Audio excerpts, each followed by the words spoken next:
Donc, voilà. Bon, bonjour à tous et à toutes, soyez les bienvenus. Ceux qui sont en direct, probablement il y en aura d'autres qui vont écouter ça plus tard, c'est enregistré. Mais c'est avec beaucoup de joie que je suis ici pour jaser avec vous, pour parler d'un sujet que, disons que ce n'est pas un sujet facile. Donc, le titre, c'est « Le passage, la mort selon le livre Le ciel et l'enfer ». On jasait un petit peu avant le début de l'enregistrement. La mort, la désincarnation, comme on peut dire, c'est vraiment la seule chose sûre de notre vie. Il y a des gens qui disent que les impôts aussi, c'est des choses sûres. Donc, il y a des gens qui disent que c'est deux choses qui sont sûres, la mort et les impôts. Mais c'est un sujet quand même, je pourrais dire difficile, parce qu'on a en nous l'instinct de survie. Donc, il y a quelque chose de très fort en dedans de nous pour qu'on reste en vie. Puis on va tout faire au niveau physiologique pour rester en vie. Alors, ça, c'est notre partie de notre corps physique. Mais il y a aussi cette, même si ce n'est pas conscient, on comprend que nous sommes ici pour une raison, peut-être on ne sait pas trop exactement c'est quoi la raison qu'on est ici sur Terre, mais on a cette idée que c'est important de continuer le travail qu'on fait ici, de rester ici. Donc, parler du passage, parler de la mort, ce n'est pas quelque chose de usuel, quelque chose de simple, mais ce que je vous présente, c'est ce que Kardec nous a présenté dans son livre. Moi, je trouve très intéressant ce qu'on va lire. Il y a quand même un petit point à dire. Il y a le côté logique, intellectuel. Donc, quand on lit quelque chose, quand on comprend au niveau intellectuel certaines choses, ça va, mais normalement, au niveau de la mort, il y a toujours le côté émotionnel. Donc, le côté émotionnel, c'est pas intellectuel. C'est quelqu'un de proche qui est parti, qui est mort, qui est décédé, qui a désincarné. C'est sûr qu'on va être triste. Puis nous tous, j'imagine, nous tous ici, on a déjà eu ces genres d'expériences. Donc, ce qu'on va voir aujourd'hui, il y a une introduction, il y a des citations puis de doutes, le passage, témoignage d'esprit, puis la conclusion. Donc, cette présentation est basée sur le livre « Le ciel et l'enfer » dans Kardec. Vous allez voir un peu plus tard, on dit que le livre s'appelle « Le ciel et l'enfer », mais c'est un peu plus long que ça, le titre du livre. Puis, en parlant de la mort, il y a un certain temps, j'ai appris cette chanson, je pense que tout le monde la connaît, « Tears in Heaven » de Eric Clapton. Moi, je ne connaissais pas les paroles, je n'avais jamais écouté les paroles pour comprendre c'était quoi, mais c'est le poème fait par un père qui venait de perdre son fils, je pense qu'il avait 4 ans, d'une mort tragique. Quand j'ai écouté ça, j'étais comme wow. Donc, il a fait la chanson, c'est le poème, là, les paroles vont parler du père qui pense à la possibilité d'aller visiter son fils dans le ciel. Puis là, il est triste, il dit « Est-ce que tu vas me reconnaître quand je vais être là-bas? » Mais de toute façon, il dit à la fin de la chanson, « De toute façon, je ne fais pas partie du paradis pour le moment. » La chanson est très belle, mais quand j'ai connu les paroles, quand j'ai connu l'histoire derrière cette chanson, ça m'a vraiment touché. Donc, si vous ne connaissez pas, si vous n'avez jamais écouté cette chanson avec les paroles devant vous, je pense que ça vaut la peine de faire un exercice. Puis la mort aussi, on la parle depuis au moins 2 ans, la pandémie de COVID-19. On entend toujours des gens qui sont proches ou moins proches, ou des voisins ou des amis qui ont attrapé la COVID, puis il y en a quelques-uns qui en sont morts. Puis là, on n'avait pas vraiment le choix de ne pas parler de la mort. Puis ici au Québec, on a créé Ça va bien aller, pour qu'on puisse genre voir un peu plus loin en se disant, OK, c'est une étape de notre vie. Je ne sais pas si vous connaissez, mais Ginette Renault, elle a enregistré une chanson à propos de ça. Je trouve aussi intéressant qu'elle s'est s'est préoccupé, comme tout le monde. Là. Tout le monde était comme à la maison. En tout cas, si c'est quelque chose que vous voulez chercher, cherchez Ginette Renault, je ne sais pas trop, le nom de la chanson, je pense que ça s'appelle exactement « Ça va bien aller ». Mais nous tous, là, on ne peut pas échapper du sujet. Là. Ça fait partie. Ça me fait aussi penser à Marie-Soleil Tuga. En 97, elle est décédée dans un accident d'avion. Elle était avec son chum, si je ne me trompe pas. À l'époque, je ne la connaissais pas vraiment, mais ce qui m'a frappé le plus, c'est que Grégory Charles était à la télé. Les deux travaillaient ensemble. Puis sa réaction était comme, pour moi, c'était très touchante. Là, il pleurait, il disait, je ne sais pas trop quoi le dire. Puis le fond musical, la chanson qu'il jouait, c'était La vie est si fragile de Luc de La Rochelière. C'était une très belle chanson aussi. Donc, c'est des chansons qui parlent du sujet, mais on ne peut pas ne pas en parler parce que de toute façon, on va passer par là. Donc, le titre, Le Passage, on va voir un peu qu'est-ce que Kardec nous a parlé de ça. Donc, Claude vient de nous dire le nom de quelqu'un qui est décédé hier. Donc, ça arrive à tous les jours. Notre tour va arriver, même si on ne veut pas, ça va venir, on ne peut pas y échapper. Une petite parenthèse, j'ai fait beaucoup de liens avec les choses qu'on vit dans la vie de tous les jours. Il y a un film, quand même, peut-être une dizaine ou une quinzaine d'années, qui s'appelle L'homme bicentenaire. C'était un robot, en fait, qui est allé vivre avec une famille. Puis si je me trompe pas, je ne connais pas trop l'histoire, je ne me souviens pas trop, là, mais il ne pouvait pas mourir parce qu'il était un robot. Donc, les gens qui étaient avec lui, là, les vrais humains, sont décédés. Donc, il était un peu mal pris avec le fait qu'étant robot, il ne mourrait pas. Je pense que le message qui vient avec ce film, c'est exactement ça. C'est pas si pire l'idée de mourir. Quand on est spirit, on comprend qu'on va retourner à notre vraie vie, c'est la vie spirituelle. Mais j'ai trouvé intéressant comme thème dans le film de dire ça. Est-ce que l'immortalité pour un être humain, c'est quelque chose d'envisageable? Est-ce que ça vaut la peine? Mais nous, spirit, qu'est-ce qu'on va dire? Nous sommes immortels. C'est notre corps qui va mourir. Donc, j'ai pris quelque chose du Dalai Lama. C'est quelqu'un avec une sagesse incroyable. Je vais vous lire un peu. Là, on va peut-être en discuter un peu. Ça, c'est le Dalai Lama qui nous a dit, à partir du moment où on a pris naissance, on ne peut éviter de vieillir et de mourir. Il n'y a rien de nouveau là. C'est ainsi. Il ne sert à rien de se dire que ce n'est pas juste, que ce devrait être différent. Pour moi, c'est très sage, ça. Je sais très bien quand mon père est décédé, ça fait quasiment 30 ans, le jour de son décès, j'étais vraiment révolté.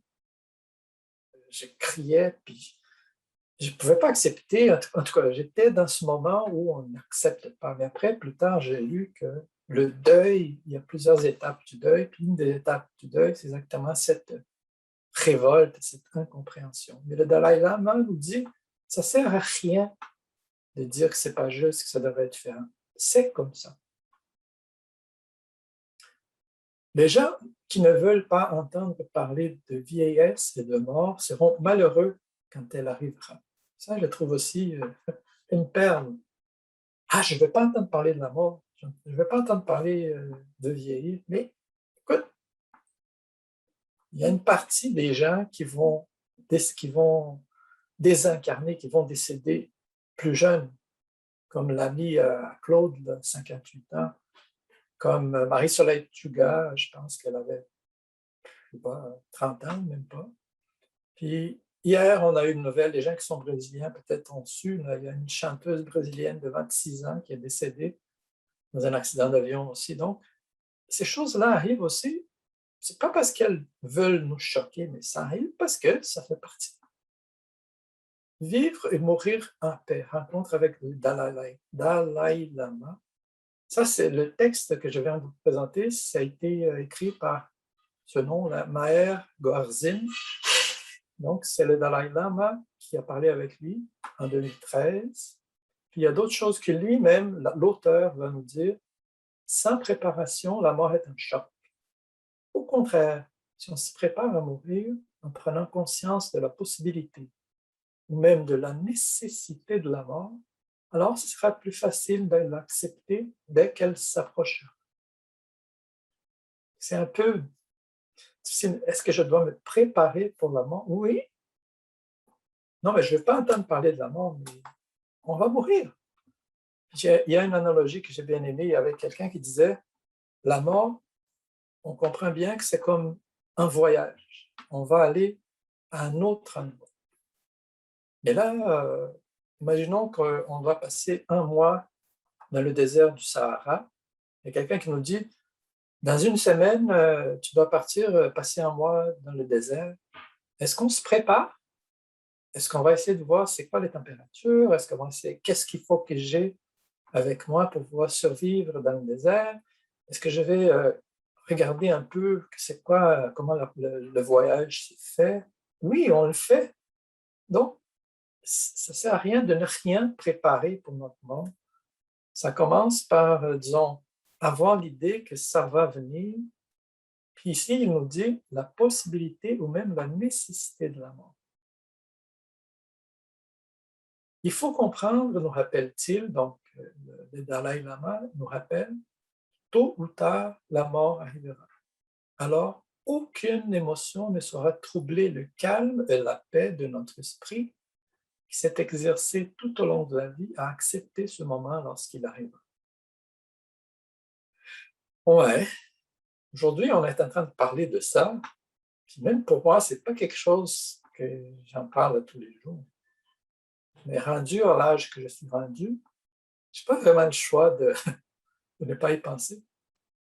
Puis heureusement que j'ai cette notion de la vie après la mort, de la réincarnation, au moins, ça me rassure un peu. Mais comme je vous ai dit au début, l'intellectuel puis l'émotionnel, ça ne vont pas tout à fait ensemble tout le temps. Donc, quand on va s'approcher de la mort, c'est fort probable qu'on va avoir peur, c'est sûr. Mais en tout cas, je vous ai montré ça pour dire que vous le savez, peut-être on n'en parle pas, mais comme dans la chanson de Luc La Rochellère, il nous a dit, on n'est pas fait pour mourir, mais on meurt souvent, bien entendu. C'est ça.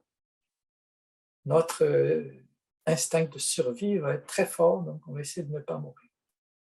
Puis là, on va avoir des doutes. Donc, si on arrive à la conclusion que la mort est inévitable, ben, ce n'est pas vraiment une conclusion, c'est une constatation. Qu'est-ce qui va se passer avec moi pendant ma désincarnation? Donc, le mot désincarnation, c'est le mot qui va nous dire on va sortir de notre incarnation, on va désincarner. Mais tout au long de notre présentation, je vais utiliser aussi le mot mort pour dire la même chose, parce que souvent dans nos présentations spirites, on va dire la mort n'existe pas. La mort dans le sens de la disparition, notre corps va disparaître, mais nous-mêmes, notre individualité va rester. Donc, c'est pour ça qu'on dit que la mort n'existait pas. Mais la mort du corps physique, oui, ça existe. C'est la désincarnation. Souffre-t-on pendant la mort? Est-ce que ça fait mal mourir? On sait très bien qu'il y a des gens, peut-être que vous connaissez, moi j'ai connu des gens comme ça, qui ont passé plusieurs années alités, avec des maladies, avec la souffrance, puis finalement ils sont décédés. Puis dans un cas comme ça, on va dire, ah, maintenant il est en paix, il était comme souffrant dans le lit, puis ça faisait mal, etc. Donc c'est comme si c'était un soulagement. Mais pendant le moment même de la mort, comment ça se passe? Que peut-on faire pour mieux se préparer à la mort? Donc, c'est un peu ce genre de doute qu'on a tous, on a tous ce genre de questions. Puis, l'idée de cette présentation, c'est aussi vous donner un peu l'idée. Qu'est-ce qui se passe avec les gens pendant le processus de la mort? Est-ce qu'on souffre, on ne souffre pas? Puis, comment on fait pour mieux se préparer? Pour ça, j'ai pris de l'information directement du livre Le ciel et l'enfer, mais le titre complet, c'est Le ciel et l'enfer ou la justice divine selon le spiritisme. Puis le petit texte en bas, c'est très important aussi. Il va nous dire contenant l'examen comparé des doctrines sur le passage de la vie corporelle à la vie spirituelle, les peines et les récompenses futures, les anges et les démons, les peines éternelles, etc., suivi de nombreux exemples sur la situation réelle de l'âme pendant et après la mort. Je ne sais pas si vous connaissez le livre. Ceux qui ne le connaissent pas, j'espère qu'avec la lecture de ce petit texte, ça vous a déjà donné le goût de le lire. On va parler des anges, des démons, on va comparer qu'est-ce qu'on parle dans les autres religions sur la mort. Puis la dernière partie, nombreux exemples sur la situation réelle de l'âme. Donc, on va quand même avoir la possibilité de lire un peu ces exemples. C'est très instructif. Dans ce livre, dans la première partie de ce livre, il y a un texte qui s'appelle exactement ce qui est marqué « Pourquoi les spirites n'appréhendent pas la mort ?» Mais il y a un bémol, comme je vous ai dit. Notre émotionnel, quand on va s'approcher de la mort, quand on va être proche du moment du départ, notre émotionnel, peut-être, il va souffrir, il va prendre le dessus. Mais entre nous, là, quand on parle présentement, ici, moi et vous, vous allez voir, on n'a pas vraiment de raison d'appréhender la mort, puis on va la dire pourquoi.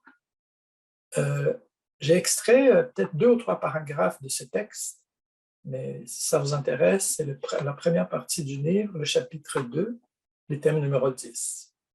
Puis là, c'est marqué « La vie future n'est plus une hypothèse, mais une réalité. L'état des âmes après la mort n'est plus un système, mais un résultat d'observation. » Excusez. Ce sont les habitants même du monde spirituel qui viennent nous décrire leur situation.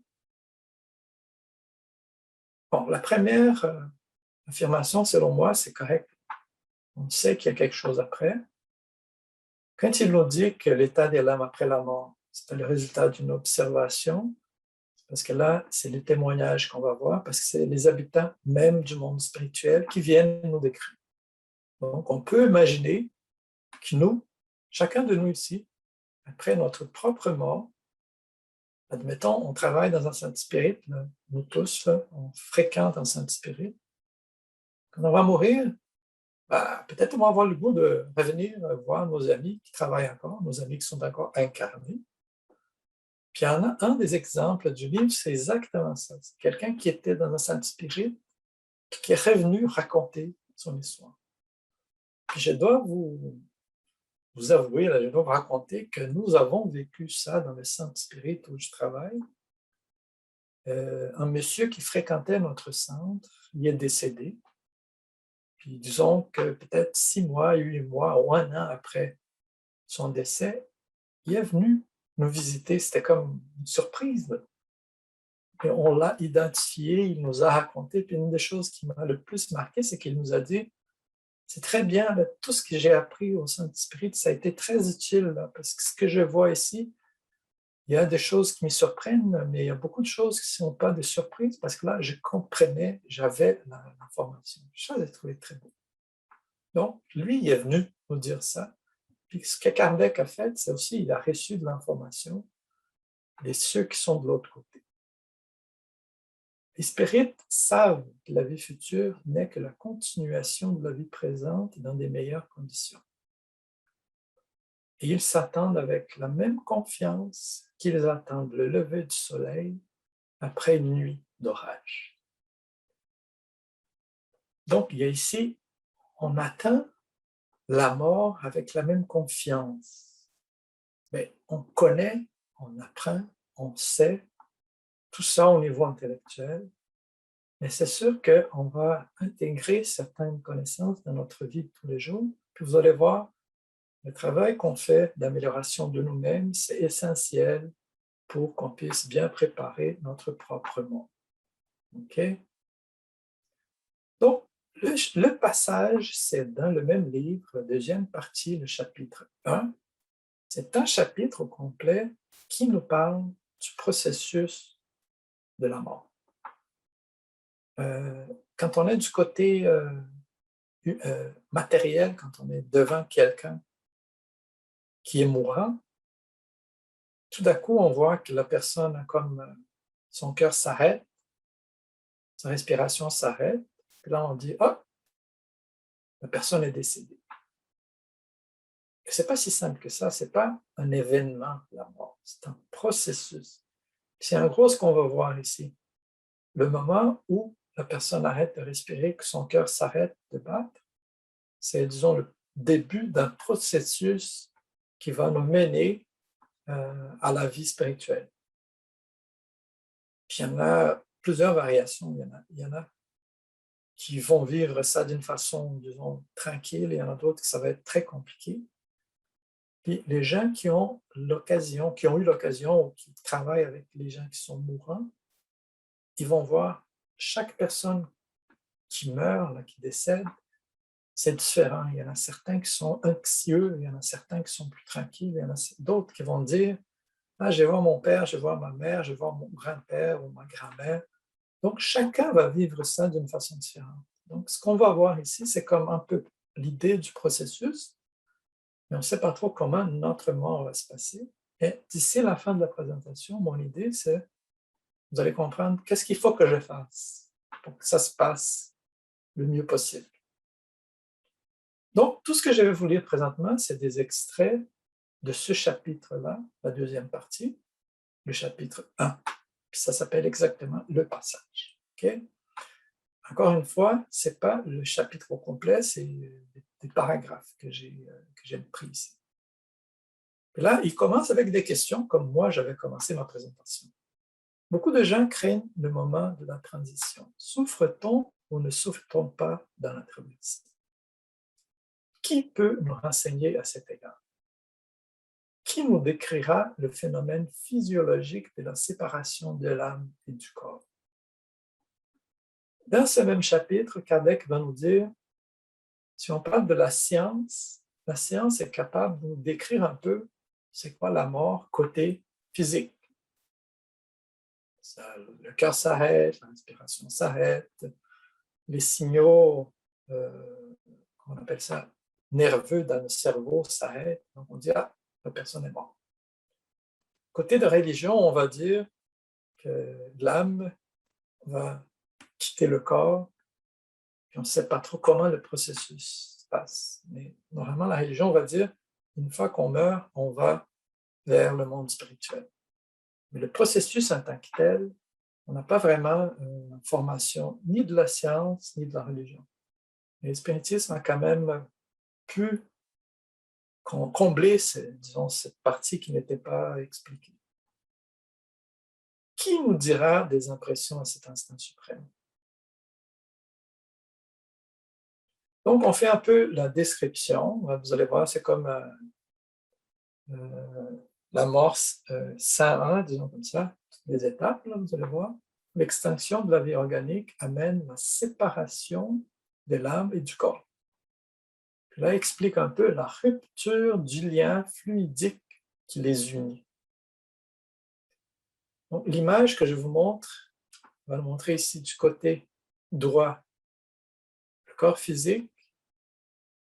Du côté gauche, ce qu'on appelle l'esprit, qui sera l'étincelle divine, ou peu importe comment on dit, c'est l'esprit. Puis on a ce qu'on appelle le père-esprit, c'est comme le corps spirituel qui est la connexion entre l'esprit et le corps. Donc on a, c'est didactique ça, on a 3 composants. Puis la mort, c'est exactement quoi? On va couper la connexion entre le père-esprit et le corps. Donc il y a une connexion. Et cette connexion, elle est forte. C'est ce qui nous maintient en vie, c'est ce qui nous garde en vie. En gros, ce que je peux, ma façon de voir, c'est que l'esprit va animer le corps à travers le père-esprit. Parce qu'en fait, l'esprit, c'est pas matériel, Le périsprit, c'est de la matière très, très éthérée, donc l'esprit va utiliser le périsprit pour pouvoir faire bouger le corps. Quand cette connexion, quand ce lien fluidique, c'est ça qu'il dit ici, est rompu, le corps meurt. Mais le périsprit puis l'esprit restent ensemble. Puis le périsprit en tant que tel, c'est comme si c'était un corps qui a la même apparence du corps physique, mais c'est un corps, disons, énergétique. C'est pour ça qu'on est capable de voir, avoir des images, ou voir. Il y a des gens qui vont voir ceux qui sont décédés. En fait, ils vont voir le périsprit de cette personne. Donc, c'est ça, mourir. Mais quand on dit ici la rupture du lien fluidique, quand j'ai dit que la mort n'est pas un événement, mais un processus, c'est que la séparation n'est jamais brusque. Ce n'est pas qu'on coupe la connexion, on défait la connexion. L'image que j'ai déjà vue dans certains livres, c'est que notre périsprit, il est comme imprégné dans notre corps. C'est un peu l'analogie. Les deux sont ensemble. Puis mourir, ça signifie quoi? C'est déconnecter l'un de l'autre, mais ce n'est pas un processus immédiat. Puis quand il dit que la séparation n'est jamais brusque, qu'est-ce que ça veut dire? C'est que une fois que le cœur s'arrête, une fois que le cerveau arrête ses signaux nerveux, ce n'est pas encore déconnecté. Puis ça explique aussi le fait qu'on entend parler des expériences, comment on appelle ça en français, near-death experience, expérience de quasi-mort. Il y a quelqu'un qui avait dit ça, de la mort provisoire. C'est les gens qui meurent, entre guillemets, puis qui reviennent pour raconter qu'ils ont vu un tunnel, qu'ils ont vu de la lumière. Donc, s'ils ont été capables de revenir, c'est parce que le lien n'était pas rompu. Mais mourir, en gros, c'est couper le lien. Les liens, ce n'est pas le lien, mais les liens. Puis c'est jamais brusque, donc c'est un processus. Puis là, il va dire, la sensation douloureuse pendant la séparation est en raison du plus ou moins de difficulté et de lenteur que présente la séparation. On lit encore une fois, la sensation douloureuse pendant la séparation est en raison du plus ou moins de difficulté et de lenteur que présente la séparation.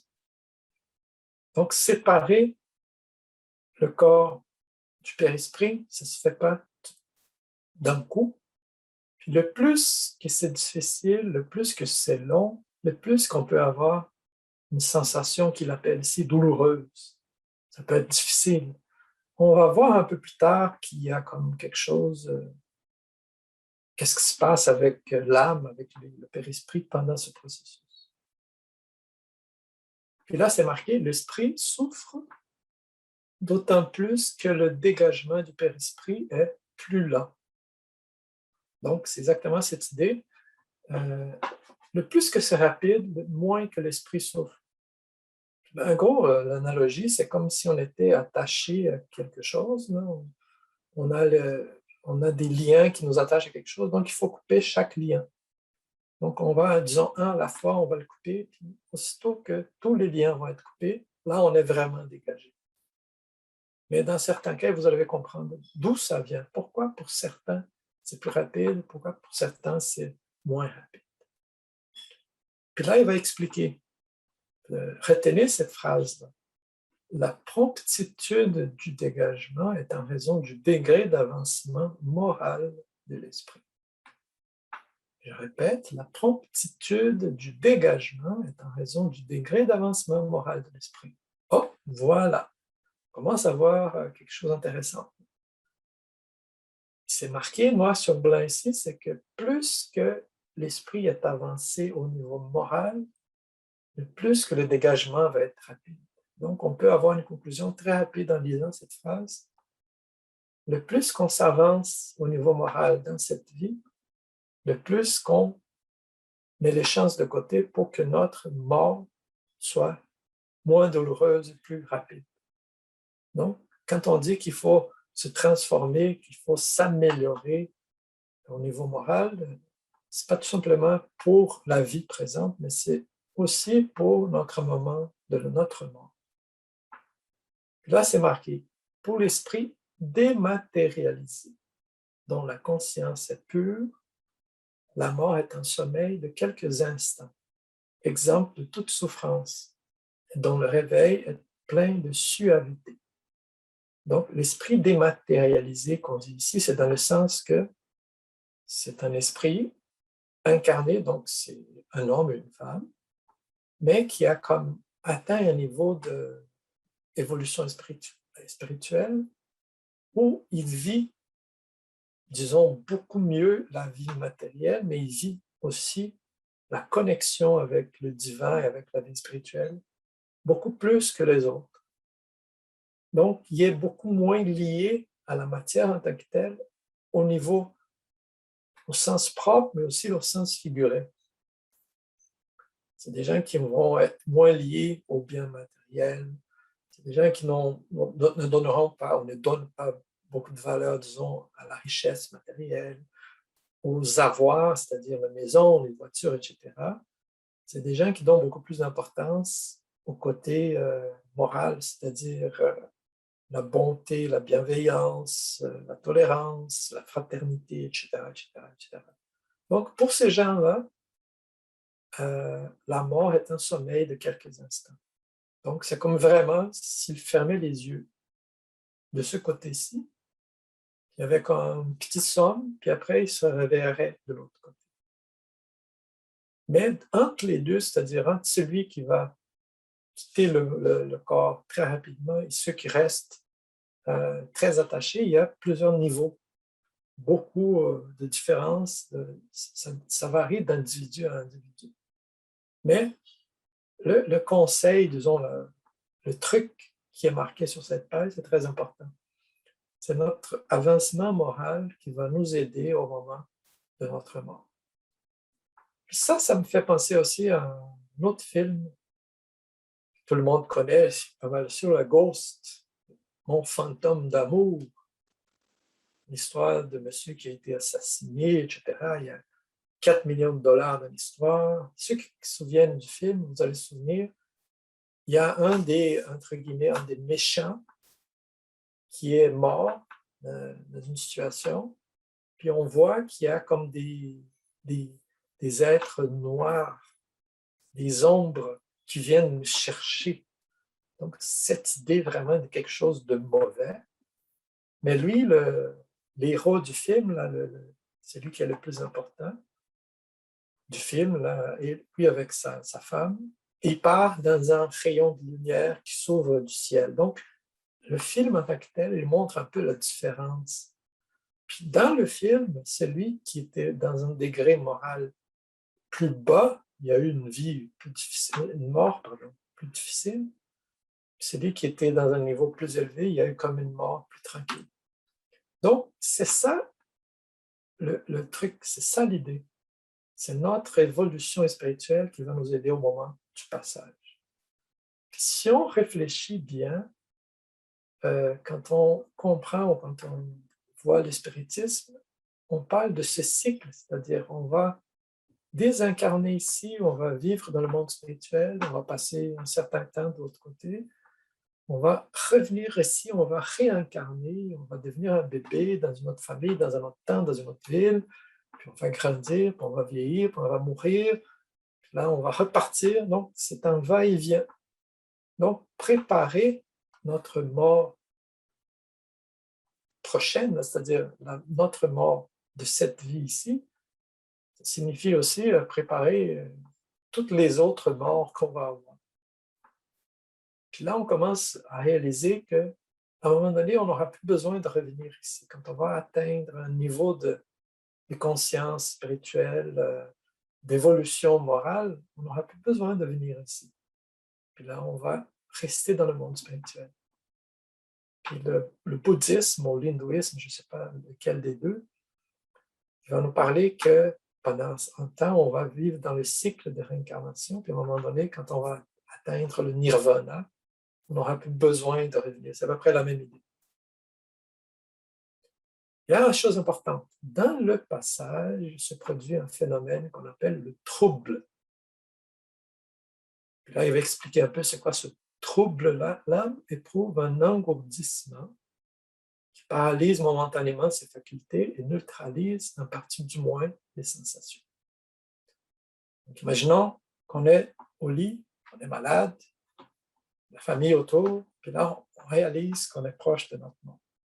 Ce qu'il nous dit ici, c'est qu'au moment même qu'on va commencer le processus de quitter notre corps, il va y avoir cet engourdissement qui va paralyser momentanément les facultés. C'est comme si on s'évanouissait, on perd connaissance, comme ça, pendant le processus.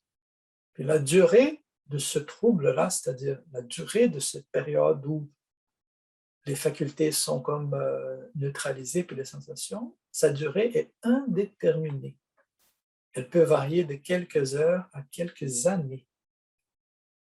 Donc, ici, on voit déjà la différence, c'est-à-dire, selon notre avancement spirituel, selon notre acceptation, même acceptation même de la mort, ça peut être plus facile. Mais pour quelques personnes, ça peut prendre quelques années. Donc, c'est comme si la personne n'acceptait pas vraiment la mort, puis elle va avoir cette idée qu'elle n'est pas vraiment morte. Puis là, la fin du trouble est similaire à la situation d'une personne qui sort d'un profond sommeil. Donc, ce qui est écrit, c'est quasiment comme dire, OK, c'est le moment de ma mort, je ferme mes yeux, puis le processus initial de la séparation commence. Je vais être un peu dans le sommeil, dans le trouble qu'il appelle. Et à un moment donné, je vais comme me réveiller, je vais être en mesure de regarder que je suis ailleurs.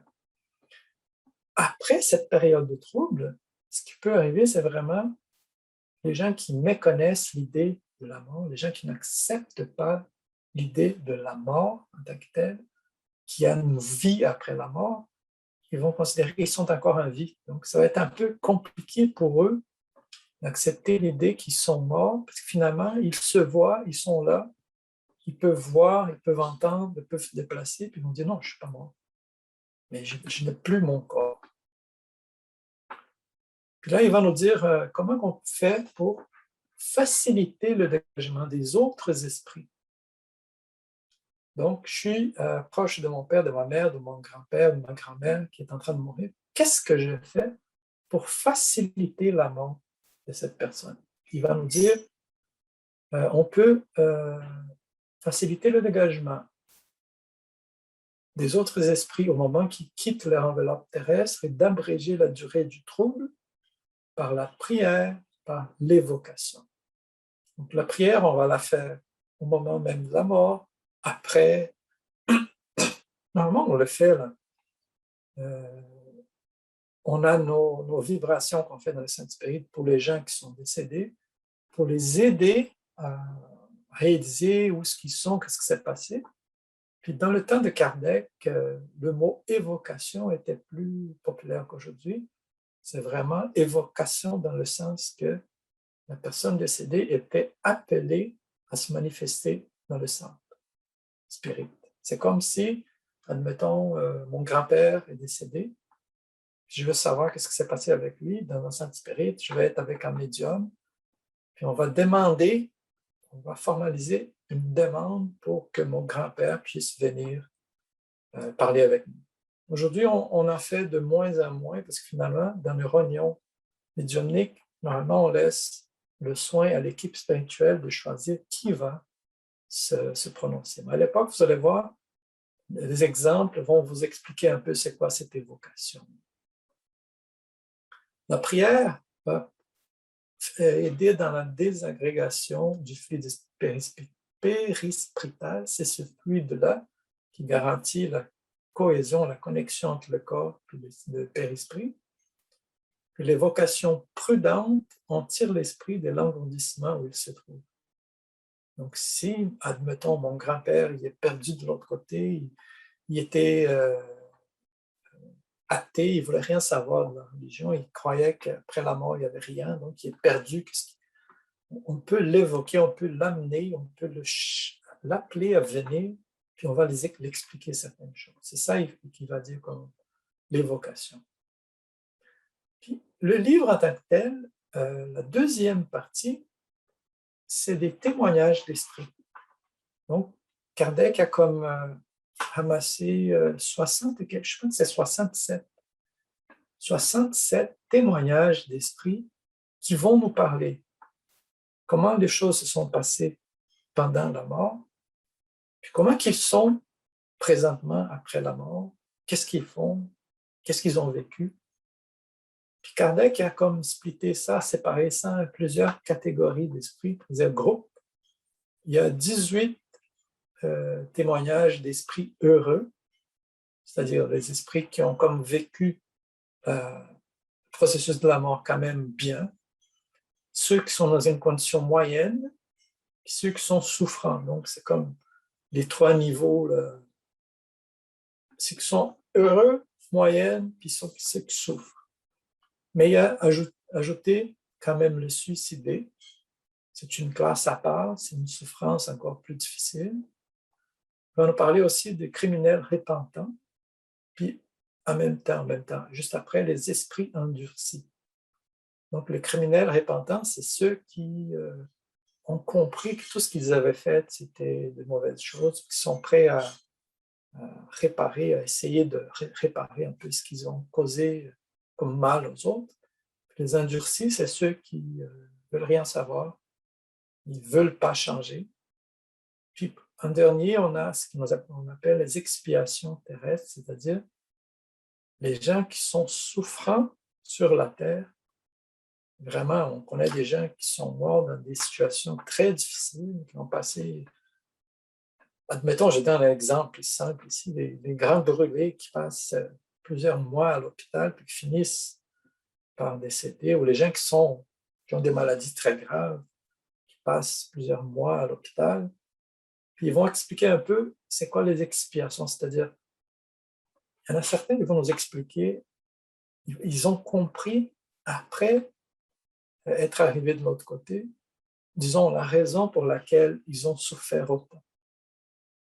Donc, rien que la deuxième partie de ce livre, pour moi, c'est comme si c'était, je pourrais l'appeler un cours pratique du spiritisme. Je fais une analogie, c'est comme si on voulait savoir comment les gens vivent à la ville de Québec. Comment les gens vivent là-bas. Donc, je me déplace, puis je rencontre les gens, puis je pose la question. Ça fait longtemps que tu es ici, qu'est-ce que tu fais ici, comment tu vis ici? Je ramasse des témoignages des gens qui sont là-bas. Donc, avec les témoignages, je pourrais être capable d'avoir une idée comment la vie se passe à la ville de Québec. C'est exactement ça qui est arrivé. Kardec a comme ramassé beaucoup de témoignages des esprits qui sont de l'autre côté. Il a même pu poser certaines questions. Puis avec tout ça, il a comme créé la deuxième partie de ce livre. Puis pour moi, tout ce qu'on a appris, tout ce qu'on apprend dans les études spirites vont être là. On va le voir quelqu'un qui va dire oui, c'est vrai, j'ai vécu telle affaire. Puis là, quand on va lire le témoignage de je ne sais pas lequel, là, on va faire un lien direct avec les choses qu'on a lues, qu'on a étudiées dans le spiritisme. Donc, moi, je trouve très intéressant. C'est pas que la première partie n'est pas intéressante, mais la première partie, c'est plus une information, puis c'est plus Kardec expliquant, par exemple, comparant la religion catholique avec d'autres religions et avec le spiritisme. Donc, si vous avez la curiosité pour savoir comment les choses se passent de l'autre côté, prenez la deuxième partie de ce livre, c'est très intéressant. Ce que je vais faire présentement, je vais arrêter le partage de mon écran, là qui vient les choses. Donc, comme je disais, je vais vous présenter quelques exemples de cette deuxième partie du livre, c'est-à-dire le témoignage des gens à propos des choses qu'ils ont vécues de l'autre côté. Moi, je vais prendre quelques-uns, c'est 67 témoignages, je vais en prendre peut-être 4 ou 5, Puis on va lire certains extraits. Je ne vais pas tout lire. Ça va vous donner une bonne idée. Puis je vais commencer par ce qu'ils appellent les esprits heureux. Donc, je vais mettre ici, attendez. Donc, les esprits sages, ce que je vais vous lire, en fait, c'est le premier témoignage d'un esprit. Il s'appelle Monsieur Samson. Puis dans le texte, il explique un peu c'est quoi. Là. Donc, je vais vous lire certains extraits. Ça commence comme ça. Monsieur Samson, c'est un ancien membre de la Société Spirit de Paris. Il est mort le 21 avril 1862, après une année de cruelles souffrances. Donc, il était malade. Il a vécu 1 an avec cette souffrance cruelle. Puis là, il dit, en prévision de sa fin, n'oubliez pas, il était spirit. Okay? Il travaillait dans disons, la société spirit où Kardec travaillait, qui Kardec avait fondé. En prévision de sa fin, il avait adressé au président de la société une lettre. Il demandait, je veux que vous puissiez évoquer mon esprit le plus immédiatement possible, le plus souvent possible que vous jugerez à propos, afin que je puisse servir à quelque chose en vous donnant le moyen d'étudier phase par phase les diverses circonstances qui suivent ce que les gens appellent la mort. Donc, en gros, je répète un peu, là, il a dit, OK, je sais que je suis proche de ma mort, je vous demande, il a fait ça par écrit, appelez-moi après ma mort, le plus tôt possible, le plus souvent possible. Je veux pouvoir vous donner mon point de vue de l'autre côté. Il a dit, en gros, j'ai trouvé intéressant, il a dit aussi, je vous donne l'autorisation de me faire l'honneur de cette sorte d'autopsie spirituelle. J'ai trouvé intéressant le terme qu'il utilise. Donc, il a demandé ça par écrit pour les gens de la société spirit. Donc, qu'est-ce qu'ils ont fait? Une fois qu'il est décédé, les gens de la société spirit, j'imagine qu'ici, c'est Kardec qui écrit, il dit, nous nous sommes rendus à la maison mortuaire avec quelques membres de la société et en présence du corps. On a eu l'entretien suivant avant 1 heure avant l'inhumation. Donc, le corps était là, 1 heure avant l'inhumation, ils sont allés en groupe, ils ont appelé ce monsieur. Et quand je dis appeler, pour qu'il puisse se manifester, il fallait qu'il y ait un médium dans le groupe. Donc, il y avait un médium. Donc, selon ce qu'ils nous disent, M. Samson était capable de nous décrire avec une parfaite lucidité de la transition. Donc, il va expliquer, étant donné qu'il était quelqu'un très évolué au niveau spirituel, vous allez voir, il y a eu une mort quand même tranquille. Donc, il a été appelé 1 heure avant l'inhumation. Donc, il était mort depuis je ne sais pas combien de temps, 2 jours, 3 jours, puis il était déjà capable de se communiquer. Donc, une fois qu'ils sont ensemble, le corps est dans une autre salle, ils l'appellent, ils font ce qu'on appelle l'évocation, puis ils posent la question, comment vous vous portez maintenant? Est-ce que vous ressentez encore les douleurs? J'ouvre une parenthèse. Ce n'est pas M. Samson qui va répondre, c'est un médium qui va recevoir cette information. Okay? Et il dit, je ne ressens plus rien de mes anciennes douleurs. Je suis régénéré à neuf, comme vous dites chez vous. Une autre question. Au bout de combien de temps avez-vous recouvré la lucidité de vos idées? La réponse. Au bout de 8 heures. Donc, cette réponse veut dire que le trouble, c'est-à-dire la période, disons, de perte de connaissance, comme on avait décrit auparavant, pour lui, ça a duré 8 heures. Puis là, la question qu'il pose, c'est un peu drôle comme question. Êtes-vous bien certain de n'être plus de notre monde? Qu'est-ce que vous constatez présentement? Puis il dit, ben, c'est sûr, je ne suis plus de votre monde. Mais écoutez, qu'est-ce qu'il va dire après? Mais je serai toujours près de vous pour vous protéger et pour vous soutenir, afin de prêcher la charité et l'abnégation qui furent les guides de ma vie. Donc, il dit, OK, je suis décédé, je suis mort, je suis désincarné, mais je vais être avec vous. Toujours, il dit, je vais être toujours près de vous. Parce que lui, il était prêt à aider les gens du centre à prêcher la charité et l'abnégation. Pour moi, c'est un signe quand même assez fort quand on a cette évolution morale, puis qu'on est évolué, ce qu'on veut vraiment, c'est de partager le message, c'est de répandre la bonne nouvelle. Donc, c'est ça qu'il voulait continuer à faire. Puis là, il continue encore les questions. Regardez la question. Quel effet vous fait éprouver la vue de votre corps ici à côté? Puis là, il dit, mon corps, pauvre et infime dépouille, tu dois aller à la poussière. Merci, mon pauvre corps, tu as purifié mon esprit. Et la souffrance 10 fois sainte m'a donné une place bien méritée, puisque je trouve tout de suite la faculté de vous parler.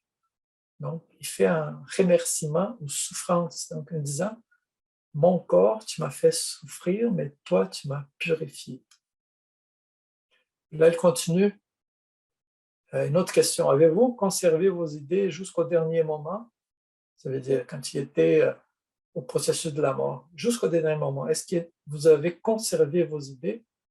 Il a dit, oui, mon esprit a conservé ses facultés. Je ne voyais plus, mais je pressentais. Toute ma vie s'est déroulée devant mon souvenir. Combien de fois vous avez déjà entendu parler que dans les expériences de mort imminente, les gens ont l'impression de voir leur vie défiler devant eux? C'est exactement ce qu'il raconte ici. Toute ma vie s'est déroulée devant mon souvenir. Puis là, il dit, une autre question.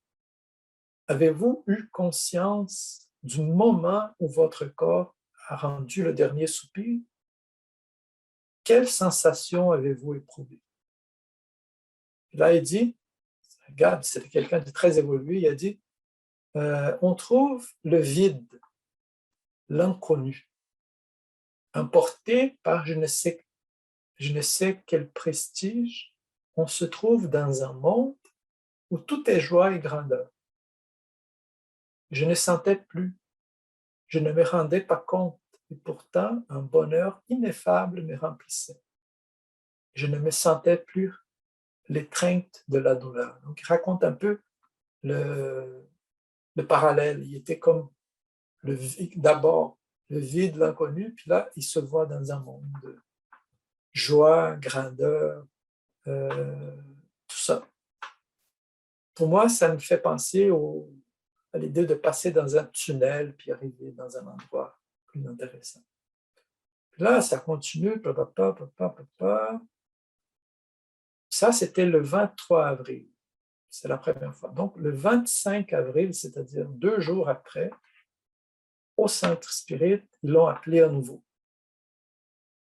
Puis là, il y a une continuation de la conversation. Vous avez décrit avec une lumineuse clarté le passage de la vie à la mort. La question est, est-ce que ce moment est accompagné d'une sensation pénible ou douloureuse?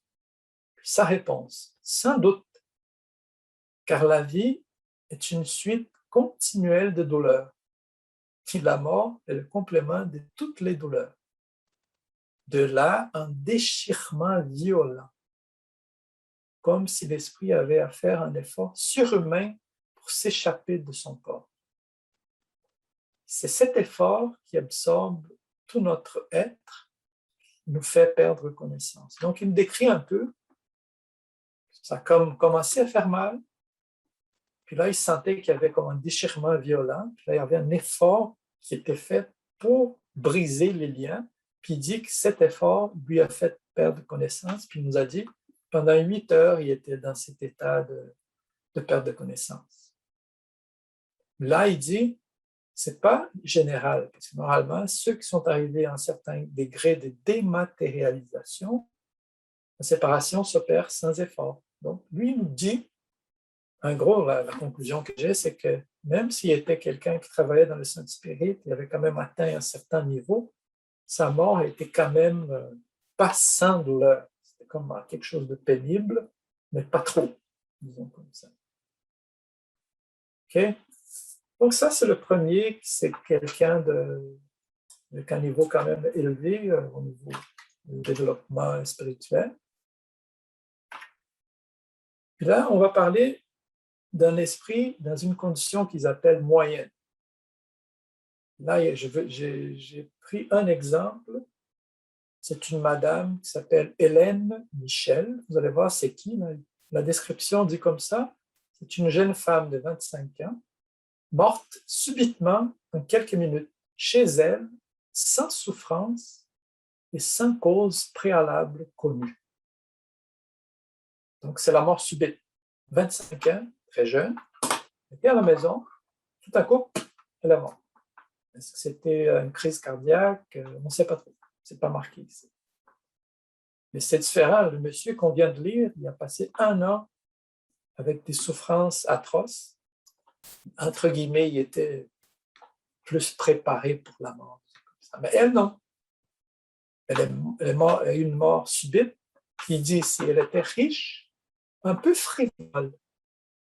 Et par la suite de la légèreté de son caractère, elle s'occupait plus des futilités de la vie que des choses sérieuses. Donc, vous voyez bien, c'est très différent de l'autre. Il était beaucoup plus occupé avec les futilités de la vie. Mais il dit, son cœur était bon, elle était douce, bienveillante et charitable. Donc, le rapport, c'est ça. C'est quelqu'un pas si bon que ça, pas si mauvais que ça, quelqu'un dans une condition moyenne, qui est morte à 25 ans d'une mort subite. Elle a été évoquée au Saint-Esprit 3 jours après sa mort. Donc, elle est décédée 3 jours après, les gens l'ont appelée au Saint-Esprit, l'ont évoquée au Saint-Esprit. Regardez bien qu'est-ce qu'elle a dit. Je ne sais où je suis. Quel trouble m'environne. Vous m'avez appelé, je viens. Je ne comprends pas pourquoi je ne suis pas chez moi. On me pleure absente, mais je suis là. Mais je ne peux pas me faire reconnaître de tous. Vous voyez, elle est confuse. Elle dit, je ne comprends pas trop, je suis à la maison, j'essaie de parler avec les gens, mais les gens ne me répondent pas. Puis elle dit encore, mon corps ne m'appartient plus. Pourtant, je le sens froid et glacé. Je veux le quitter, je suis rivé là. Je reviens toujours. Je suis 2 personnes. Oh, quand je comprendrai-je ce qui m'arrive? Il faut encore que j'aille là-bas. Mon autre moi, que deviendra-t-il, moi absente? Vous comprenez un peu la confusion? Elle ne comprend pas trop qu'elle est morte, mais elle réalise qu'il y a son corps qui est ailleurs. Et elle dit, ne m'appartient plus. Mais je sais que je suis liée encore à ce corps-là. Donc, 3 jours après, elle était encore dans le processus de la séparation. Puis elle dit clairement, je suis 2 personnes. Quand comprendrai-je ce qui m'arrive? Donc, elle était vraiment perdue. Donc, ce que Kardec va nous dire, que cette dualité montre que le lien, là, la séparation complète n'est pas encore arrivée. Quelques jours plus tard, elle a été évoquée à nouveau, donc une 2e fois. Première fois, 3 jours après, elle était complètement confuse. Quelques jours après, elle va dire comme ça, là, merci d'avoir prié pour moi. Je reconnais la bonté de Dieu qui m'a épargné les souffrances et l'appréhension du moment de la séparation de mon corps, de mon esprit. Vous voyez, c'est complètement différent. Maintenant, elle a compris ce qui se passe. Elle dit, merci d'avoir prié pour moi. Puis là, elle reconnaît qu'elle est comme décédée. Parce qu'elle parle clairement, de la séparation de son corps. La première fois, elle était perdue, elle était encore liée. Puis elle va dire quelque chose que je trouve intéressant. Ma pauvre mère aura beaucoup de peine à se résigner. N'oubliez pas, c'était quelqu'un à 25 ans qui a eu une mort subite. Donc elle dit, ma pauvre mère aura beaucoup de peine à se résigner, mais elle sera soutenue. Ce qui, à ses yeux, est un terrible malheur, était indispensable afin que les choses du ciel deviennent pour elle ce qu'elles doivent être. Tout. Vous voyez un peu? Elle dit clairement, ma mère va souffrir, mais elle va finir par comprendre. Ce n'est pas le malheur qui arrive, c'est la bonne chose parce qu'elle va comprendre un peu mieux que les choses du ciel doivent être tout, disons comme ça. Puis elle dit encore, je serai près d'elle jusqu'à la fin de son épreuve terrestre et je l'aiderai à la supporter. Vous voyez? Quand on dit dans le Saint-Spirit qu'on a des amis spirituels, des gens qui sont proches de nous, là ici c'est noir sur blanc. Je vais rester avec ma mère jusqu'à sa mort. Puis je vais l'aider. Puis là, elle ajoute quelque chose sur elle-même. Je ne suis pas malheureuse, mais j'ai encore bien à faire pour m'avancer vers le séjour des bienheureux. Regardez, donc elle dit, réalise maintenant qu'elle a encore du travail à faire pour son évolution, mais elle dit, je prierai Dieu de me permettre de revenir sur cette terre, car j'ai à réparer le temps que j'y ai perdu dans cette existence. Ça, c'est une chose importante. On parle souvent, quand on est ici, on se plaint d'être ici, mais elle a compris, elle va dire, je vais demander à Dieu de pouvoir revenir. Parce qu'elle a compris qu'à 25 ans, avec toutes les futilités, disons, elle a perdu le temps qu'elle avait sur la terre, puis elle n'a pas fait ce qu'elle avait à faire. Donc, pour moi, ça montre très bien que quand elle a été évoquée la première fois, ça a été un point important pour elle, pour la réveiller, pour qu'elle sorte, puisse sortir de cette confusion. Puis là, elle dit, ils vont poser une question. Avez-vous été longtemps à vous reconnaître? Ça veut dire, est-ce que vous avez compris que vous étiez morte, que vous étiez désincarné? Elle a dit, regardez, j'ai compris la mort le jour où vous avez prié pour moi. Donc, encore une fois, c'est cette idée qu'on peut aider les gens qui sont décédés. On va prier, on va demander de l'aide pour eux. Puis là, la question qu'elle le pose, est-ce que ce trouble-là qu'elle ressentait, c'était de la souffrance? Et elle dit, non, non, je ne souffrais pas vraiment. Je croyais rêver, puis j'attendais le réveil. Donc, c'est à peu près ce qu'on avait lu au début. Elle était dans ce trou. Ce n'était pas vraiment de la souffrance. C'est comme si elle dormait, puis elle attendait de se réveiller. Donc, ça, c'est un esprit avec un niveau moyen. Comme ça, je vous ai lu 2, je vais vous lire un 3e. Il y en a 67. Je suis sûr que vous allez aimer ça. Je vais lire alors maintenant l'histoire d'un esprit souffrant. Donc, l'esprit souffrant, il y a un nom ici, je ne sais pas trop si c'est son nom, mais apparemment, c'est tout simplement un texte qui a été rédigé par un médium. Mais l'esprit va utiliser un médium connu. Donc, c'était quelqu'un qui avait connu le médium avant. Donc, on voit qu'il y a une connexion quelconque entre la personne qui va se manifester puis le médium lui-même. Donc, le texte, c'est comme une demi-page, pas plus que ça. Son nom, c'est Novelle. C'est signé comme Novelle, mais je ne sais pas trop exactement c'est quoi ça. Donc, il va dire à peu près ça. Je vais vous raconter ce que j'ai souffert pendant ma mort. Mon esprit, retenu à mon corps par des liens matériels, a eu grande peine à s'en dégager. Ce qui a été une première et rude angoisse. Donc, il dit très clairement, il était angoissé au moment que les liens matériels commençaient à se dégager. Mais il dit que c'était difficile. Regarde qu'est-ce qu'il dit. La vie que j'avais quittée à 24 ans, jeune, La vie que j'ai quittée à 24 ans était encore si forte en moi que je ne croyais pas à sa perte. Donc, vous voyez, les liens étaient tellement forts qu'il ne pouvait pas croire qu'il était déjà décédé. Je cherchais mon corps. J'étais étonné et effrayé de me voir perdu au milieu de cette foule d'ombres. Donc, il était vraiment encore perdu. Enfin, la conscience de mon état et la révélation des fautes que j'avais commises dans toutes mes incarnations me frappèrent tout à coup. Une lumière implacable éclaira les plus secrets replis de mon âme, qui s'est sentie nue, puis saisie d'une honte accablante.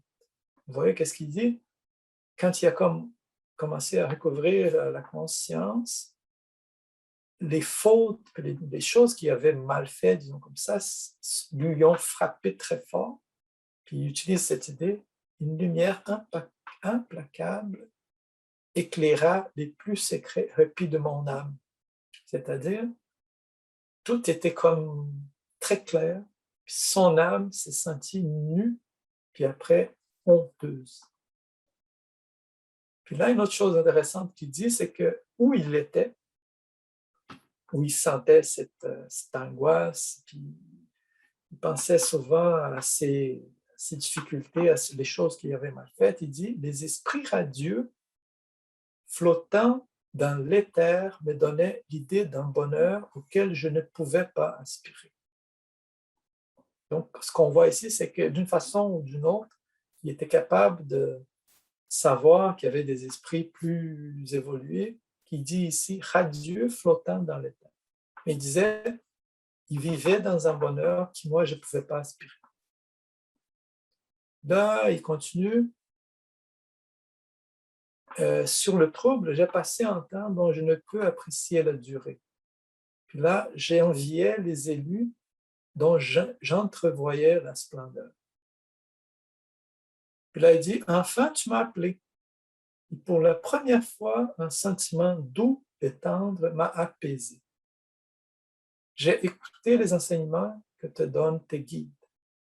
La vérité m'a pénétré, j'ai prié, Dieu m'a entendu. Vous voyez un peu la transformation. Il était perdu, etc. Son ami médium l'a appelé, puis il est venu. Puis il dit, pour la première fois, j'ai un sentiment doux et tendre. Puis là, il a dit, j'ai écouté les enseignements. Donc, on voit qu'il y a eu un processus de réveil aussi, réveil, disons, spirituel, le besoin de s'améliorer, etc. Puis il dit, la vérité m'a pénétré, Dieu m'a entendu. Donc, on voit très bien là, le changement, il était comme un esprit plutôt, entre guillemets, méchant, j'aime pas trop ce mot-là, mais puis là, après sa mort, il y a eu toute cette situation qu'il a vécue. Puis là, il a pu, avec l'appel qui a été fait du centre, il a pu se réveiller. Puis avec ce réveil, il a pu trouver le chemin.